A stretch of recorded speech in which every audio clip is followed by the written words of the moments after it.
में साइन करवाना। तो वही है कि फिर सिपाही आते हैं, थोड़ी सी अपनी जिम्मेदारी निभाते हैं, घर वालों को बुलाया जाता है, नियम व शर्तों पर हस्ताक्षर करवाया जाता है।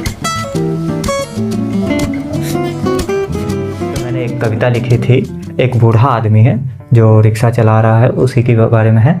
तो कहानी नुमा कविता है, ठीक है, ध्यान से सुनिएगा, समझ में आएगा। कि शीर्षक है रिक्शा चालक। वो बैठा बूढ़ा आस लगाए, एक नगराहक आया था।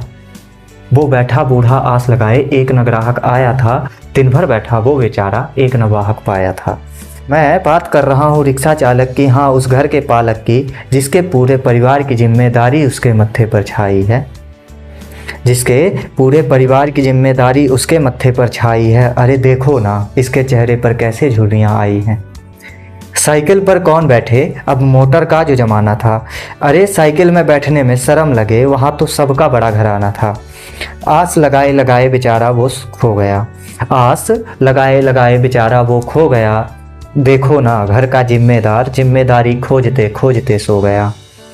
फिर सन्नाटे में लोगों का जमा बड़ा हो गया।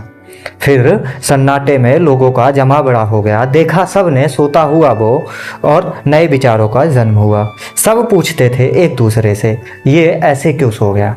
सब पूछते हैं एक दूसरे से कि ये ऐसे क्यों सो गया। दूसरा बोला, जिम्मेदारी बहुत थी सरकार, अब उनसे आज़ाद हो गया। जिम्मेदारी बहुत थी सरकार, अब उनसे आज़ाद हो गया। फिर सिपाही आते हैं, जो पुलिस वाले आते हैं, फिर कुछ होता है उनका जो टर्म्स एंड कंडीशन में साइन करवाना। तो वही है कि फिर सिपाही आते हैं, थोड़ी सी अपनी जिम्मेदारी निभाते हैं, घर वालों को बुलाया जाता है, नियम व शर्तों पर हस्ताक्षर करवाया जाता है। फिर उसका वो रिक्शा उसके घर पर खड़ा हो गया। अब सुना है कि उसका बेटा बड़ा हो गया, कि सुना है उसका बेटा बड़ा हो गया। बहुत बहुत धन्यवाद।